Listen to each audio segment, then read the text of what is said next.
Bismillahirrahmanirrahim. Assalamualaikum warahmatullahi wabarakatuh. Waalaikumsalam warahmatullahi wabarakatuh. Kami sampaikan terima kasih kepada Ibu Bapak yang telah hadir dalam kegiatan diseminasi budaya positif. Sebelumnya kami sampaikan kepada Bapak Kepala Sekolah yang telah mengizinkan saya untuk melaksanakan diseminasi budaya positif untuk kegiatan calon guru penggerak. Barangkali memperkenalkan, saya Munafir Mandani dari SMK Negeri 1 Lumring yang pada kesempatan pagi ini melakukan diseminasi calon guru penggerak di angkatan 10. Ibu Bapak yang kami hormati, apakah itu budaya positif? Barangkali Bapak dan Ibu sudah sering mendengarkan budaya positif. Barangkali ada yang bisa menyampaikan kira-kira budaya positif itu apa? Boleh itu merupakan penjelasan. Silakan Bapak. Itu menurut kami adalah kebiasaan yang baik, Pak. Barangkali demikian. Jadi merupakan sebuah kebiasaan yang baik. Oke. Ada lain barangkali? Maka Bapak, budaya positif ya sederhananya mungkin merupakan nilai-nilai yang baik. oh iya, siap. Terima kasih. Barangkali ada yang lain? Oke, terima kasih dengan Bapak Lukman dan Bapak Haji dan semua yang disampaikan betul. Jadi kalau kita konkludasikan atau simpulkan bahwa budaya positif adalah sebuah nilai kebajikan yang disepakati bersama dan merupakan sebuah karakter dalam sebuah organisasi atau organisasi. Jadi betul intinya adalah sebuah nilai-nilai kebajikan universal yang diterapkan atau diaplikasikan dalam sebuah organisasi atau sebuah perkumpulan. Barangkali sebelum ke nilai budaya positif, saya akan beberapkan sebuah latar belakang diadakannya diseminasi ini. Jadi pendidikan adalah ladang yang perlu dirawat dan dijaga. Ya seperti yang disampaikan Ki Hajar Dewantara bahwa seorang pendidik itu diusahakan seorang petani yang harus memastikan bahwa tanaman yang ditanam tumbuh dan subur dan sehat. Ya itu jadi kita memastikan peserta didik kita tumbuh dengan optimal sesuai dengan karakternya dengan memperhatikan nilai karakter dan budaya positif. Kemudian tujuan diseminasi ini yang pertama itu menerapkan disiplin positif. Kemudian kedua, mengubah paradigma dari stimulasi respon menjadi teori kontrol. Ketiga, menetapkan posisi kontrol dulu sebagai manajer. Keempat, mengatasi ketidakdisiplinan siswa melalui program restitusi. Dan yang terakhir, menerapkan nilai-nilai kebajikan universal melalui keyakinan kelas atau keyakinan yang telah disepakati. Nah, barangkali ini yang nanti akan saya paparkan. Yang pertama perubahan paradigma belajar, kemudian disiplin positif sampai kepada segitiga restitusi. Nah, ini tentang paradigma pembelajaran pemikiran Ki Hajar Dewantara. Kalau kita lihat di sini ada dua icon atau gambar. Yang pertama ada petani yang sedang menanam padi di ladang. Kemudian ketiga ada sekepala manusia barangkali itu yang ada 3 dimensinya.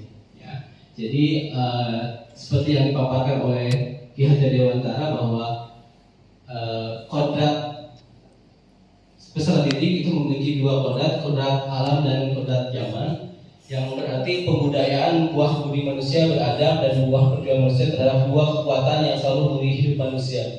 Jadi peserta didik itu tidak bisa kita pisahkan dari kodrat alam dan kodrat zamannya. Kemudian tugas kita sebagai seorang pendidik barangkali hanya mendampingi atau istilahnya sebagai pelayan dalam tanda kutip. Jadi barangkali kita tidak bisa merubah secara keseluruhan karena menurut teori dari Ki Hajar Dewantara, peserta didik itu bukan sebuah kertas kosong, tapi sebuah kertas yang sudah terisi. Kenapa terisi? Tadi ada kodrat alamnya. Jadi karakter siswa itu kan sudah terbentuk, apalagi kita di SMK, ya sudah terbentuk dari awal. Hanya kita tentang menebalkan laku positif dan barangkali mengikis laku-laku negatif. Menurut pandangan saya, barangkali laku negatif itu tidak bisa kita hilangkan secara penuh, tapi hanya mengikis saja. Kemudian pengembangan pendidikan itu harus terdiri dari 3 asas. Yang pertama berkesinambungan, kemudian kedua mengambil dari berbagai sumber, dan konsentris. Jadi tetap berdasarkan karakter budaya sendiri. Jadi karakter kita misalkan di SMK Limuri itu kan terdiri dari, mohon maaf, budaya Sunda dan budaya Jawa. Itu kita tidak bisa hilangkan. Tapi kita bisa mengakomodir untuk untuk menyisipkan karakter tersebut di pembelajaran kita. Ya, jadi sebagai petani itu kita hanya bisa menyemai benih-benih kebudayaan dalam masyarakat. Nah, kemudian konsep pendidikan menurut Ki Hajar Dewantara adalah pendidikan yang holistik, jadi menyeluruh, di mana murid atau peserta didik dibentuk menjadi insan yang berkembang secara utuh. Jadi 3 aspek lagi, ya. Jadi olah rasio, olah rasa, dan olah jiwa. Kemudian olahraga melalui proses pembelajaran yang berpusat pada murid. Jadi konsep melayani peserta didik yang tadi berarti harus terpusat pada peserta didik. Tapi bukan berarti seluruhnya itu diserahkan kepada peserta didik. Jadi kita hanya sebagai pengawal, ya. Kemudian harus berdasarkan asas keterbukaan, kebebasan, serta menyenangkan. Kemudian setiap anak memiliki karakteristik dan budi pekerti yang berbeda-beda. Nah, ini menjadi tantangan kita sehingga pembelajaran kita harus dilaksanakan atau berisi dengan diferensiasi. Kemudian penerapan aplikasinya itu membekali siswa sesuai dengan kebutuhannya masing-masing, baik dalam kegiatan intrakurikuler, kokurikuler, dan ekstrakurikuler. Kemudian apa kaitan yang tadi, bahwa tadi kita harus menerapkan budaya atau nilai-nilai positif berupa keyakinan dan kebiasaan-kebiasaan sekolah yang berpihak pada murid agar murid dapat berkembang menjadi kritis, penuh hormat, dan bertanggung jawab. Nah. Kemudian makna disiplin itu merupakan sikap patuh dan taat terhadap peraturan, kemudian tata tertib dan nilai-nilai yang disepakati atau yang berlaku dalam suatu tempat. Nah, nanti kita akan coba membuat kesepakatan kelas. Jadi intinya nanti kedisiplinan itu merupakan sikap patuh dan taat. Dan biasanya kedisiplinan itu berkaitan dengan aturan atau tata tertib. Nah, kalau aturan dan tata tertib biasanya dibuat oleh satuan pendidikan atau dalam suatu organisasi, biasanya dari top down. Itu sudah membuat aturan dan anggotanya harus mau tidak mau mengikuti. Nah, nanti ada pemaparan tentang kesepakatan. Kemudian Ki Hajar Dewantara menyatakan bahwa untuk mewujudkan murid yang merdeka, murid harus memiliki disiplin yang kuat yang berasal dari dirinya atau berasal dari luar.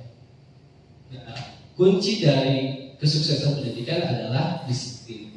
Dan disiplin itu harus tergerak oleh faktor eksternal atau berasal dari diri sendiri.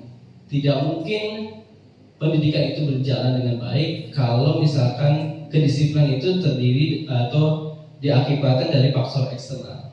Karena mungkin bisa terjadi kalau di depan kita murid berperilaku baik, tapi pada akhirnya di luar jangkauan kita murid kembali lagi pada hakikatnya. Nah, berarti murid tersebut belum mendapatkan motivasi internal atau tidak memiliki keyakinan individu. Menurut Gosen menyatakan bahwa arti dari disiplin juga berkonotasi dengan disiplin diri murid-murid yang dapat membuat seorang menggali potensi menuju kepada sebuah tujuan, sesuatu yang dihargai dan bermakna. Yang tadi saya sebutkan bahwa disiplin terdiri dari 2, yaitu disiplin eksternal dan disiplin internal. Kemudian ada 2 konsep, yaitu disiplin positif dan disiplin negatif. Nah, disiplin positif menjelaskan bahwa dengan pendidikan dan bimbingan yang menekankan pada pertumbuhan di dalam diri, self disiplin yang juga bersumber dari motivasi diri sendiri. Proses mentaati aturan dan norma harus datang dari kesadaran. Jadi intinya kedisiplinan itu tumbuh dari kesadaran. Dan kesadaran itu berarti kita harus bukan menjelaskan, memberikan pemahaman yang utuh tentang konsep disiplin, sehingga anak itu terbuka atau tergugah atas dasar kesadaran diri sendiri, bukan dari faktor ancaman barangkali atau bahkan hadiah, ya. Meskipun hadiah atau reward dan punishment itu sering kita laksanakan, tapi menurut disiplin positif itu kurang bermakna karena tidak tumbuh dari dasar diri sendiri. Nah, berbeda dengan disiplin positif, disiplin negatif berarti pengendaliannya dengan kekuasaan dari luar anak yang biasanya dilakukan secara terpaksa. Yang tadi dengan tata tertib, dengan peraturan-peraturan, ya, barangkali siswa tersebut melaksanakan kedisiplinan itu dengan terpaksa karena takut dengan hukuman atau menginginkan sebuah reward.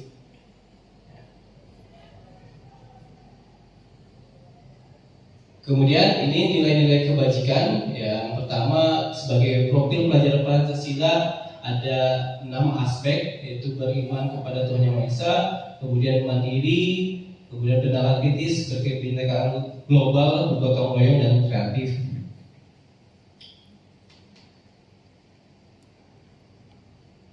Nah, menurut Gosden bahwasanya perilaku atau motivasi seorang siswa itu dilatar belakangi oleh 3 faktor. Yang pertama yang tadi, untuk menghindari ketidaknyamanan atau hukuman, itu berarti masuk ke disiplin yang negatif yang tadi. Kemudian untuk mendapatkan imbalan atau penghargaan dari orang lain. Jadi ini dari faktor eksternal juga. Jadi ini merupakan disiplin negatif. Dan yang terakhir itu untuk menjadi orang yang mereka inginkan dan menghargai diri sendiri dengan nilai-nilai yang mereka percaya. Jadi kedisiplinan itu tumbuh dari dasar diri siswa tersebut. Kemudian kenapa itu tumbuh? Karena dia meyakini bahwa nilai-nilai kebajikan universal itu baik untuk masa depannya. Ya, hal tersebut berulang kali membutuhkan proses yang lama dan membutuhkan perjuangan bagi kita sebagai seorang guru, karena menyadari atau meyakinkan, atau dalam kalau bahasa agama untuk berdoanya itu ya harus tumbuh keyakinan dulu, dan tumbuh keyakinan tersebut juga berarti harus kita berikan pemahaman sehingga siswa tersebut yakin akan yang dimaksud kedisiplinan tersebut. Kemudian motivasi yang nomor 3 itu memiliki motivasi intrinsik, kemudian berdampak jangka panjang. Jadi kedisiplinan intrinsik tersebut tanpa adanya pengawasan maksud saya, itu siswa tersebut akan melaksanakan kedisiplinan. Nah, itu yang dimaksud dengan motivasi intrinsik. Ada anekdot barangkali, semakin banyak aturan atau tata tertib biasanya di suatu wilayah itu berarti semakin banyak pelanggaran. Kenapa hal itu bisa terjadi? Ya karena faktor eksternal, ya bukan dari kesadaran diri sendiri. Contohnya misalkan banyak sekali yang dilarang, misalkan dilarang buang sampah, dilarang mencoret-coret, dilarang membawa hand dan sebagainya. Tapi kalau dengan cukup misalkan dengan penggunaan kebersihan sebagian dari iman.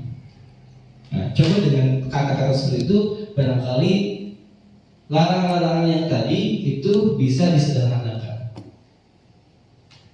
Dilarang sholat coret, buang sampah sembarangan. Oh, berarti dengan kesadaran kebersihan sebagian dari iman, itu siswa sudah bisa menginternalisasikan ini. Nah, ini ada beberapa teori yang berkaitan apa bedanya hukuman, konsekuensi, dan restitusi. Barangkali kita termasuk saya pribadi menginternalisasi dan mengevaluasi juga apa yang biasanya kita berikan atau kita paparkan ke siswa. Tindakan kita apakah berbentuk hukuman, konsekuensi, dan restitusi. Bapak Ibu barangkali bisa membaca dan kemudian bisa memaparkan perbedaannya. Barangkali ada yang bisa membantu perbedaan. Kenapa harus, menurut Bapak Ibu, apakah lebih logis mana kita memberikan hukuman, atau kita memberikan konsekuensi, atau kita memberikan restitusi kepada peserta didik kita? Barangkali ada yang bisa membantu untuk memaparkan atau bisa membantu saya dalam istilahnya memberikan pendapat.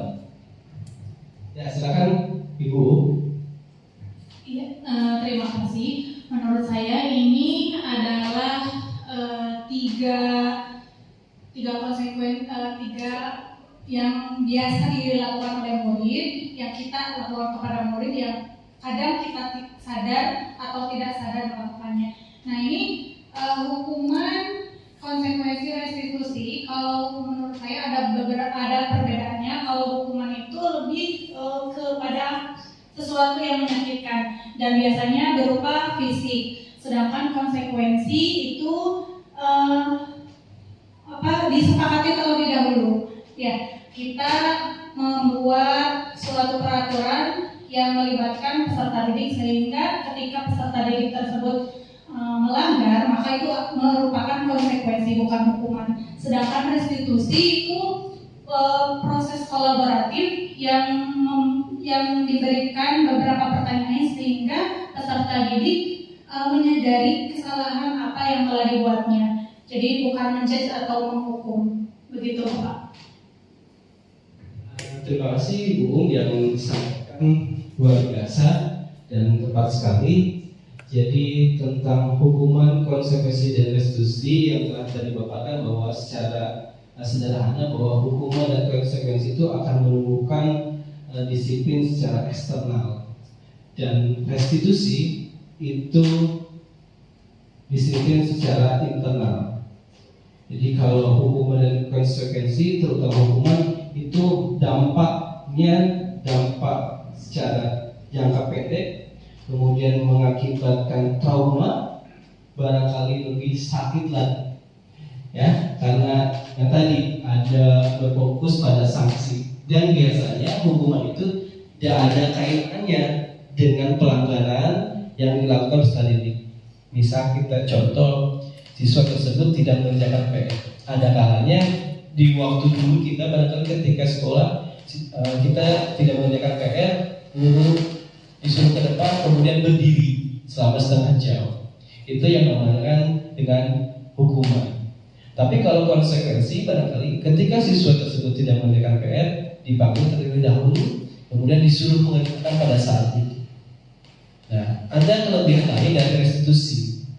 Kalau dari segi restitusi, siswa tersebut itu tidak kita salahkan, tapi kita coba mengeksplor atau menggali kenapa permasalahan tersebut terjadi. Barangkali di rumahnya membantu orang tua, kemudian ada kegiatan lain yang sibuk. Nah, sehingga kita menggali permasalahan, kemudian kita carikan solusi, sehingga siswa tersebut menyadari, oh ternyata kita tidak mengerjakan PR itu merupakan kesalahan atau kekurangan kita. Dan dari diri siswa tersebut terbentuk untuk memperbaiki kesalahan tersebut dengan cara memperbaiki. Jadi intinya adalah menghargai seluruh peserta didik. Seperti itu. Itu konsep dari hukuman, konsekuensi, dan restitusi. Nah, ini yang tadi barangkali secara lebih detail tentang hukuman, restitusi. Contoh satu saja yang saya paparkan. Hukuman sering menyakiti dan harus terjadi, baik secara fisik dan psikologis. Dan berbahayanya kalau dari segi psikologis. Biasanya kalau, mohon maaf, karena pengalaman saya, kalau dimarahi guru yang itu dari ketika SD sampai sekarang masih ingat. Oh, saya pernah disuruh lari, ya, atau saya suruh berdiri. Itu dampaknya berarti sudah saya SD tahun berapa? 2000-an sampai sekarang 2020, sudah 20 tahun masih teringat. Dan gurunya masih terbayang sama saya. Dan perintahnya juga masih terdengar. Berbeda dengan yang restitusi. Dan itu saya juga alami. Ada guru yang menanyakan terlebih dahulu, kemudian memberi solusi. Dan sampai sekarang juga masih terdengar. Dan itu akan memberikan dampak kepada kita untuk melayani peserta didik. Nah, mohon maaf, kekeliruan yang kemarin juga mungkin kita tularkan kepada peserta didik, dan peserta didik akan menularkannya ke teman, ke anaknya dan sebagainya. Nah, barangkali dengan kita memahami 3 konsep tersebut, kita bisa untuk memperbaiki dari diri kita sendiri. Nah, ini barangkali. Nah, kemudian dari yang telah saya paparkan tadi bahwa kedisiplinan itu timbul dari diri sendiri. Dan alangkah baiknya kedisiplinan itu atas dasar kesadaran. Dan kesadaran itu harus dimunculkan ketika ada kebutuhan-kebutuhan dari diri pribadi. Dan kesadaran itu akan mewujudkan sebuah keyakinan kelas. Keyakinan kelas itu menjadi kesepakatan bersama. Sehingga seorang melakukan atau tidak melakukan keyakinan kelas atas dasar kesadaran diri sendiri. Sehingga kalau kita menanyakan kesalahan, barangkali siswa tersebut sadar bahwa hal itu menjadi kesepakatan bersama. Nah, kemudian dampak dari keyakinan kelas tersebut biasanya pelanggaran-pelanggaran itu biasanya didasari atas 5 kebutuhan dasar manusia.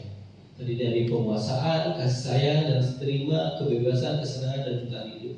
Contoh indisipliner dari siswa misalkan tidak mengerjakan karena dia bermain handphone melebihi waktu. Dan kalau kita melihat bahwa dia mengerjakan sesuatu atau melakukan permainan handphone tadi berdasarkan kebutuhannya. Contohnya berarti apakah karena kesenangannya, kebebasannya, penguasaannya, atau kasih sayang dan bertahan hidup. Misalkan tadi main handphone, mungkin karena kesenangannya. Dan kita sebagai seorang guru, barangkali itu sebuah wujud kebebasan. Tapi kita sebagai guru mengingatkan peserta didik bahwa kebebasan tersebut dibatasi juga dengan kebebasan yang lain juga.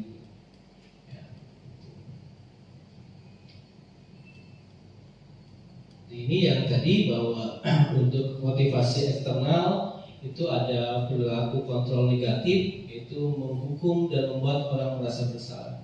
Biasanya barangkali saya juga merasakan membuat orang bersalah itu seperti kita mempunyai wibawa.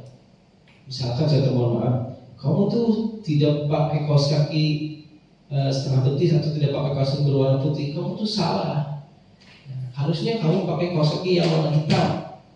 Nah, kita sebagai guru biasanya merasa jumawa atau barangkali bangga karena melakukan peserta didik, mengingatkan peserta didik. Tapi di samping itu barangkali ada rasa bersalah siswa yang kadang-kadang kita mengabaikan. Dan mungkin itu akan berdampak lebih luas. Coba kalau misalkan kita ganti, misalkan dia kenapa tidak pakai kaos kaki hitam? Oh Pak, saya misalkan kaos kakinya hilang. Sebagainya. Barangkali untuk merubahnya menjadi besoknya lebih baik, barangkali dengan dialog itu lebih melekat atau lebih menyentuh. Nah, hal tersebut karena kita kebiasaan dari dulu, barangkali itu perlu kita bukan merubah, perlu internalisasi diri juga seperti itu. Kemudian melakukan kontrol positif. Nah, teman dan pemantau. Ya, sebagai teman biasanya kita ke murid ada berdialog, lebih soft lah dibandingkan dengan menghukum atau membuat merasa bersalah.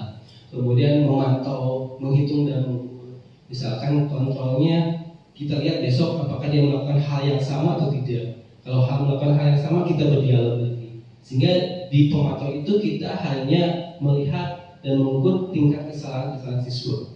Dan secara intrinsik itu ada sebagai kita sebagai posisi sebagai manajer. Kalau sebagai manajer kita hanya mengajukan pertanyaan-pertanyaan sehingga siswa bisa menyimpulkan menjadi sebuah pernyataan, dan pernyataan tersebut membuat siswa paham, mengerti, sehingga siswa tersebut bisa berubah. Itu barangkali Ibu, dan hal tersebut yang 5 posisi tersebut barangkali untuk bisa kita sesuaikan dengan kondisi. Dan menurut teori, posisi yang terbaik itu sebagai manajer. Dan posisi manajer itu barangkali membutuhkan ini, atau barangkali secara teoritis kita susah juga, dan meyakini seorang peserta itu memahami tentang nilai positif juga itu memerlukan waktu.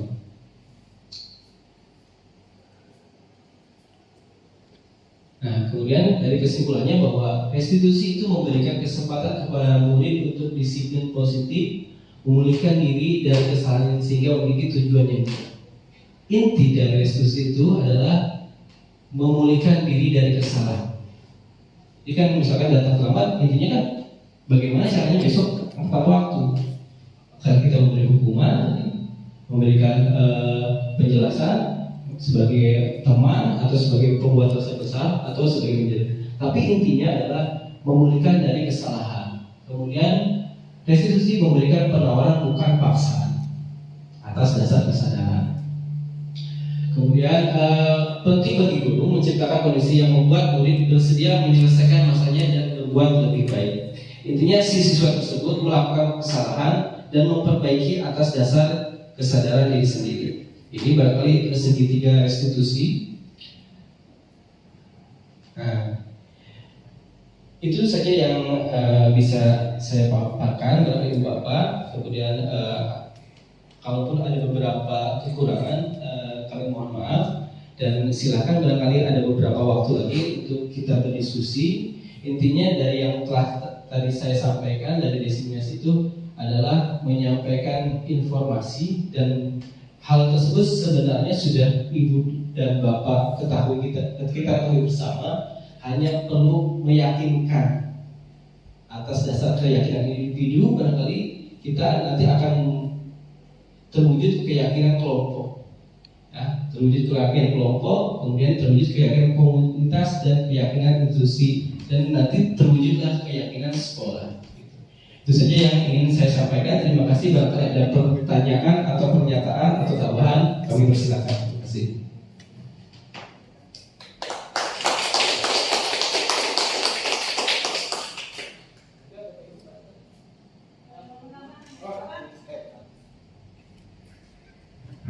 Ya, terima kasih Pak Hilman. Pemaparan Pak Hilman sangat jelas, dan saya secara pribadi sangat berterima kasih karena pada hari ini mendapatkan ilmu yang baru dari beberapa nilai budaya positif yang telah dipaparkan. Mungkin satu yang bisa diterapkan di sekolah kita yaitu tentang keyakinan kelas. Jika keyakinan kelas itu disosialisasikan kepada setiap wali kelas atau kepada setiap guru, jadi untuk membuat keyakinan kelas di awal pembelajaran itu akan lebih menerap ya kedisiplinan khususnya bagi siswa, sehingga ketika siswa tersebut melanggar sudah ada konsekuensi yang tertulis di setiap kelasnya. Mungkin itu saja Bapak. Jadi hanya menambahkan saja untuk tahun ajaran ke depan, mudah-mudahan dari guru penggerak ini bisa mensosialisasikan bukan hanya kepada beberapa orang, tetapi kepada seluruh warga sekolah di kita agar bisa menerapkan salah satu dari budaya positif, yaitu keyakinan kelas. Terima kasih. Ya, terima kasih Ibu atas masukannya. Barangkali kita nanti bisa sampaikan yang kepada yang menarik supaya nanti di tahun pelajaran besok bulan Juli itu kita serentak bersama-sama mengaplikasikan atau mempraktekkan keyakinan kelas ini. Dan saya yakini Ibu Bapak di sini nanti punya peranan yang sangat berarti, sehingga nanti kita bisa bersama-sama untuk mengaplikasikan keyakinan kelas ini. Barangkali nanti kalau sudah menjadi keyakinan kelas, menjadi keyakinan sekolah. Nah, sehingga nilai-nilai budaya positif itu bisa kita wujudkan. Barangkali ada tambahan dari Ibu Bapak yang lain, kami persilakan.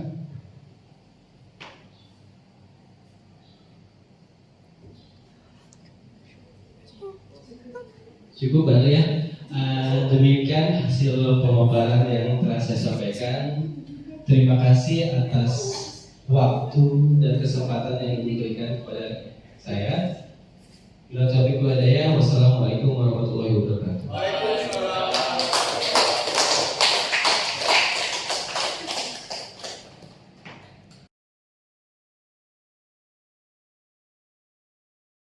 Warahmatullahi wabarakatuh. Waalaikumsalam warahmatullahi wabarakatuh. Semangat pagi? Pagi. Kurang semangat. Semangat pagi? Pagi. Terima kasih anak-anak sekalian. Sampaikan selamat datang. Kemudian selamat kembali lagi ke sekolah karena kemarin kalian sudah melaksanakan liburan. Bagaimana liburannya? Menyenangkan? Alhamdulillah. Berarti datang ke sekolah dengan semangat yang baru. Nah, anak-anak sekalian, seperti yang kita ketahui sekarang, bahwasanya sekarang kalian sudah naik ke kelas 12. Alhamdulillah di kelas 12 itu harus dipersiapkan dengan sebaik-baiknya. Dan sesuai dengan yang telah kita laksanakan di semester sebelumnya, ya, bahwasanya sebelum kita melaksanakan kegiatan belajar, maka kita harus terlebih dahulu melakukan suatu kesepakatan, ya. Jadi suatu kesepakatan itu berbeda dengan peraturan, ya. Kalau peraturan itu biasanya gimana? Dibuatnya oleh siapa? Oleh sekolah atau suatu lembaga atau suatu dinas, ya. Sehingga nanti sebagai siswa kalian menerima aturan tersebut atau secara mau tidak mau harus mengikuti aturan tersebut. Nah, berbeda dengan aturan, kalau kesepakatan itu hasil dari musyawarah bersama. Ya, hasil dari musyawarah. Misalkan Yusuf di kelasnya pengen seperti apa. Kemudian siapa? Alia misalkan di sekelasnya pengen A, B, C, D kan itu. Nah, hasil dari keinginan atau kesepakatan semua itu nanti kita cantumkan di papan tulis ini. Nah, setelah menjadi kesepakatan, maka nanti akan menjadi suatu keyakinan kelas. Kalau sudah menjadi suatu keyakinan kelas, maka itu harus dilaksanakan secara sungguh-sungguh oleh seluruh warga kelas. Ya, seperti itu. Oke, bisa dipahami? Nah, kalau gitu, sekarang ini ada kertas memo. Nanti tolong kalian tuliskan hal-hal apa saja yang menurut kalian itu perlu dilaksanakan atau disepakati di kelas. Contoh misalkan, tidak boleh membawa makanan. Atau tidak boleh membawa kucing peliharaan, ya kan nggak mungkin kan, hewan peliharaan seperti itu. Ya, nanti kita coba dulu. Ada yang bisa bantu? Coba bagikan.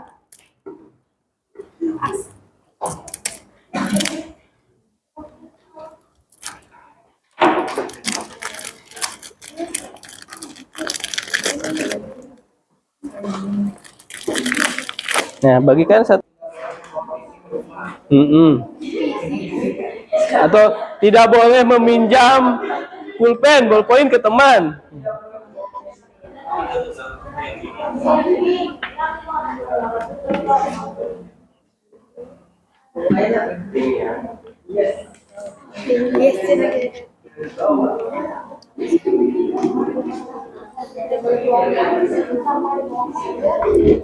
Iya benar, nanti apa?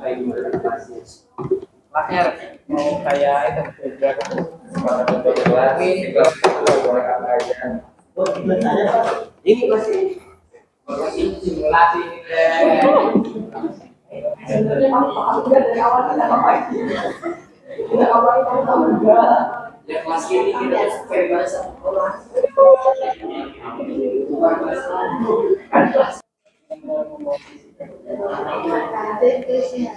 Kemudian yang sudah boleh langsung ditempelkan di sini. Banyak, mau berapa? Mau semua nih? Masih banyak, masih coba. Sok, curhat saja, tulis saja.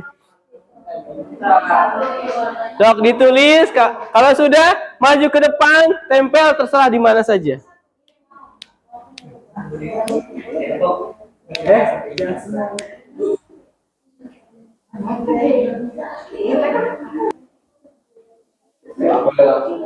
Iya, boleh. Dikasih nama.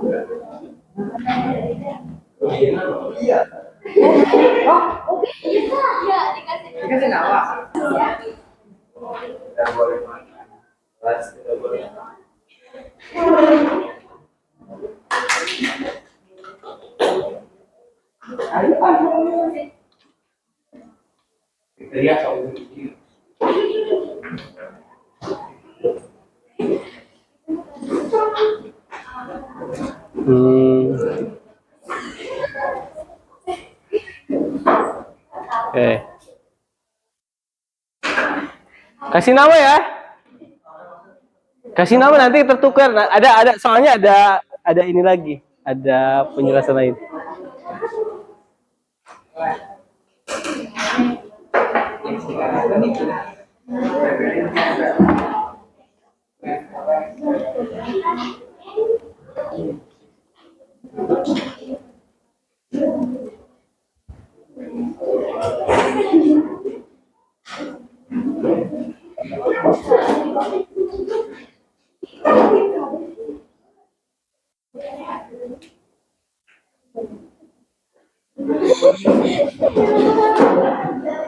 Ya.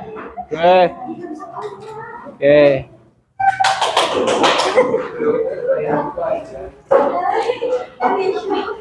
Nah, ini mah ada yang curhat. Di kelas harus ada magicom, di kelas harus ada.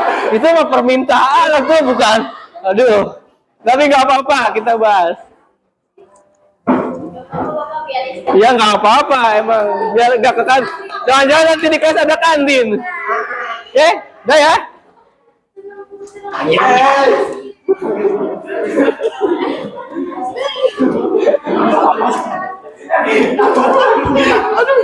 Jadi anak-anak sekalian, kalian sudah mencoba menuliskan atau mencurahkan keinginan kalian di keynote ini.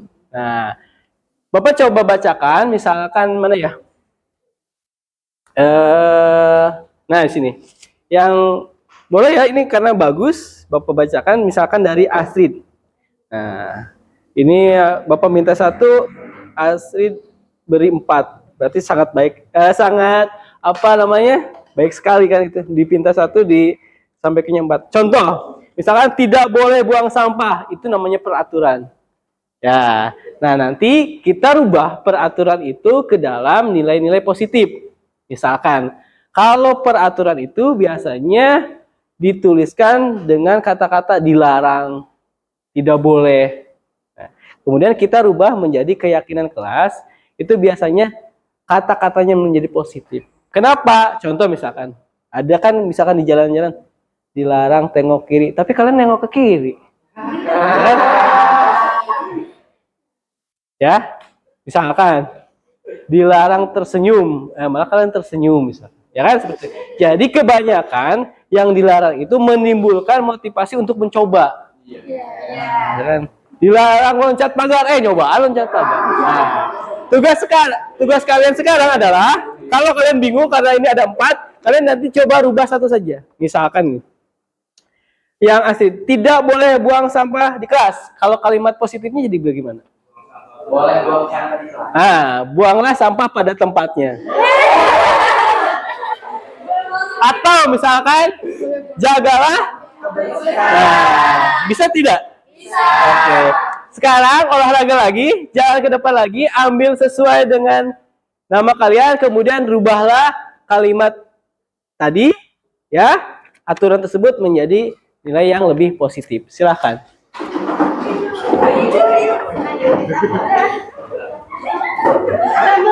Itu jangan dilama-lamain.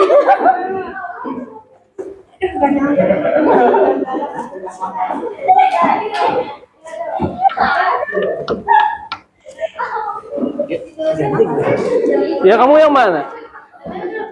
Saya ingin, masih coba. Saya ingin di kelas selalu rapi bersih. Oh, misalkan jagalah ketertiban dan kebersihan. Oke? Dah, silakan. Jangan nanya ke orang lain ya. Yang nulisnya kan kalian. Ini maksudnya apa? Misalkan, misalkan ya. Misalkan dilarang berambut panjang. Berarti apa? Rambut harus rapi gitu. Jadi dirubah kalimat negatif menjadi kalimat positif. Nah, boleh kalau kamu tadi tulis 4, boleh 4-4-nya, Pak. Saya cukup 1 aja, silakan. Berarti cukup 1 saja, pilih yang mana.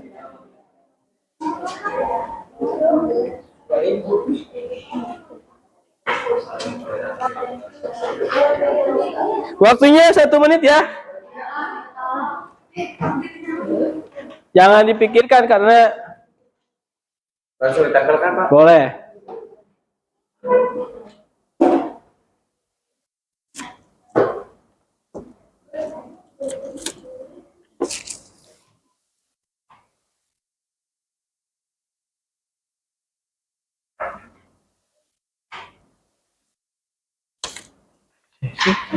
Ini sesi permainan papan? Sesi permainan papan?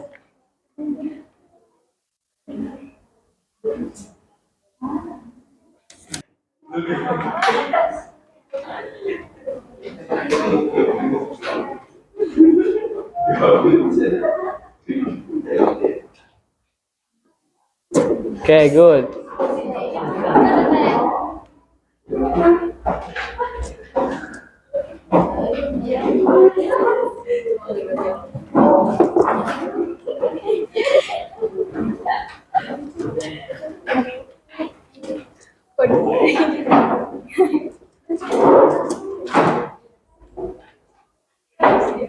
Good.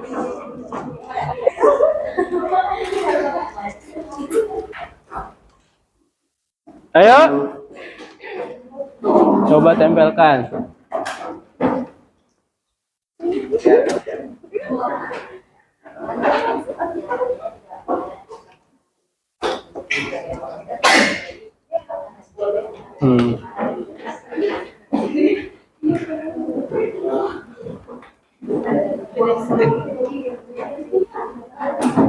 Sudah ya semuanya?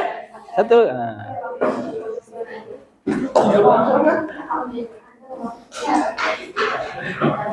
Oke, terima kasih anak-anak sekalian. Bapak ambil contoh lagi. Contoh misalkan, misalkan ini contohnya dari Soka. Nah, misalkan tidak boleh bermain HP ketika guru sedang menerangkan. Nah, kan itu aturan. Kemudian kalimat positifnya jadi bermain HP lah ketika sedang waktu istirahat, ya kan? Kan lebih enak, kan? Jadi kalimat-kalimat positif. Nah, kemudian contoh lagi. Tadi udah. Nah, misalkan nih. Tidak boleh mengobrol jika ada guru yang sedang menerangkan. Ya, ini siapa? Adri atau apa? Kemudian kalimat positifnya, perhatikan jika ada guru yang sedang menerangkan. Good. Nah, coba sekarang kita membuat sebuah kesepakatan keyakinan kelas. Jadi di keyakinan kelas itu apa yang setelah kalian tuliskan, ya kan? Nanti kita dirangkum atau dibuatkan sebuah nilai-nilai kebajikan universal. Ya, seperti itu. Contoh misalkan, ini ada berapa orang?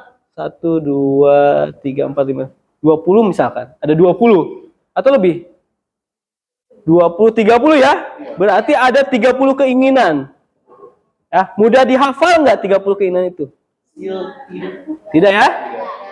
Nah, misalkan tadi misalkan piket sesuai dengan jadwal, buanglah sampah pada tempatnya. Ya kan? Kemudian apa lagi? Tidak tidak masuk. Nah, misalkan itu. Nah, kedua kalimat itu kan kita bisa angkum. Jadi nilai kebersihan. Kan seperti itu. Lebih diingat kan? Lebih mudah diingat kan? Nah, sekarang coba kita sama-sama untuk menetapkan atau menentukan. Di handphonenya lihat, Bapak sudah kirimkan nilai-nilai kebajikan universal. Ya, coba dilihat di sana di grup. Nah, contoh misalkan ada nilai-nilainya. Kebersihan kan gitu kan? Ada peduli, rajin, rasa hormat. Nanti kita masuk ke kelompok apa? Contoh misalkan. Nah, ini budayakan 5R. Ringkas, rapi, resik, rawat, rajin. Masuk ke kategori mana? Disiplin. Nah, berarti di sini nilai-nilainya disiplin. Kemudian, berdoalah sebelum dan sesudah belajar. Ada nggak? Masuk ke mana?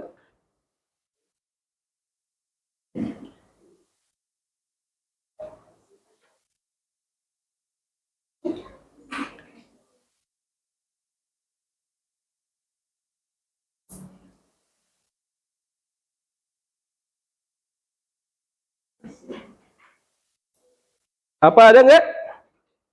Masuk ke mana coba? Percaya. Bersyukur ya. Ya, karena kan berdoa dulu bersyukur. Nah, contoh ini. Kebersihan sebagian dari iman. Nah, berarti masuk ke nilai mana? Kebersihan.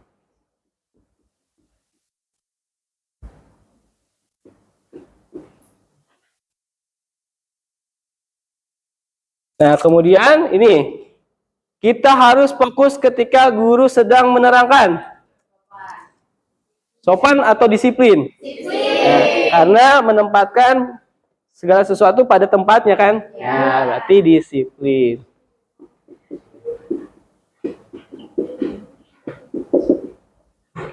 Kemudian satu lagi.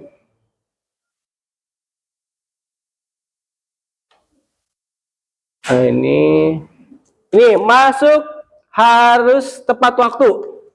Nah, kan di sini sudah. Jadi itu nanti bisa disimpulkan menjadi beberapa keyakinan kelas. Oke, seperti itu. Nah, coba sekarang kita bagi menjadi 4 kelompok. 1, 2, 3, 4. Nah, selain itu apa lagi? Kerapihan ya. Bentar.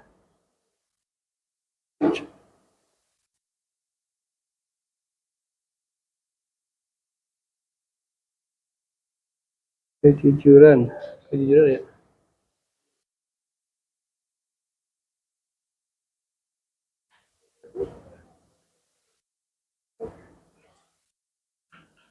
Gotong royong.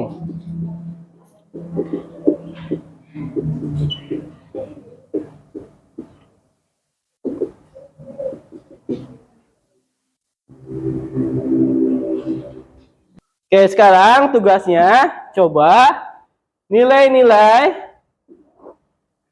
keyakinan kelas kita ini sebuah keyakinan kelas. Jadi kalian dari aturan ini dibuatkan sebuah keyakinan kelas. Nanti tolong kalian buatkan sebuah gambar atau tulisan sangat menarik.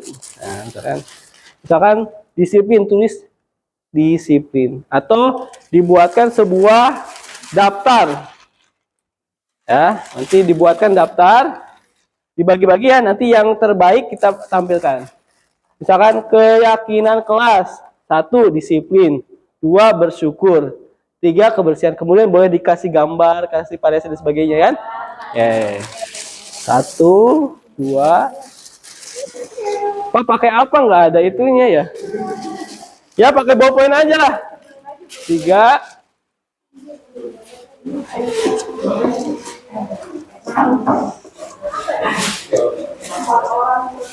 Satu lagi nggak ada ya? Udahlah, yang satunya mah. Satu lagi. Bentar.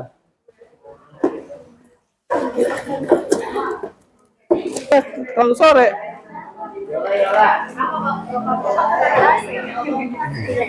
Nanti masuk angin. Sok. Keyakinan kelas 12A. 12A ini.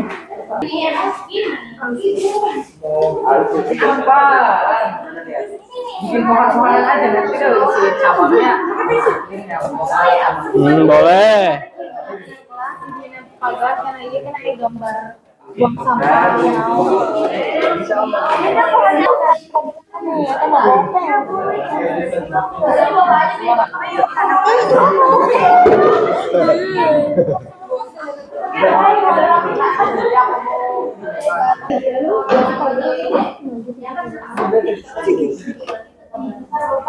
Biarkan tayo so. Jadi sudah kita beda dengan ampun dengan nilai. Orang di jangan menyontek.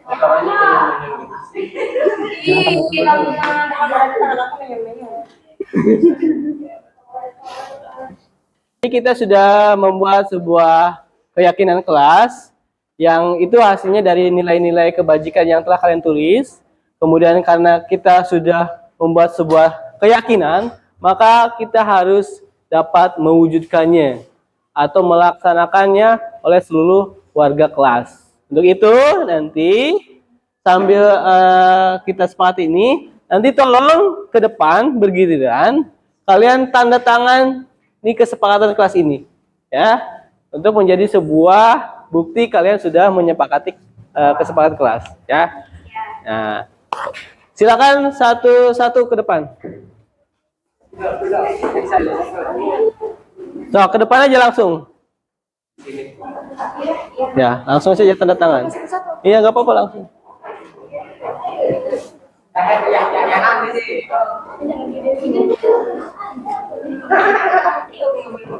Dah cukup. Dah. Ya perwakilan aja ya. Pura-puranya semua.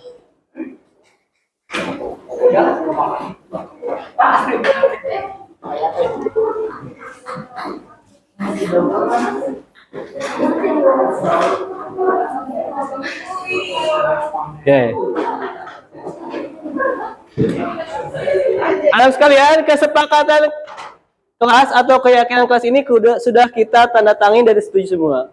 Berarti mulai besok kita harus bisa mengimplementasikan apa yang kalian yakini untuk kebaikan kelas kita, ya.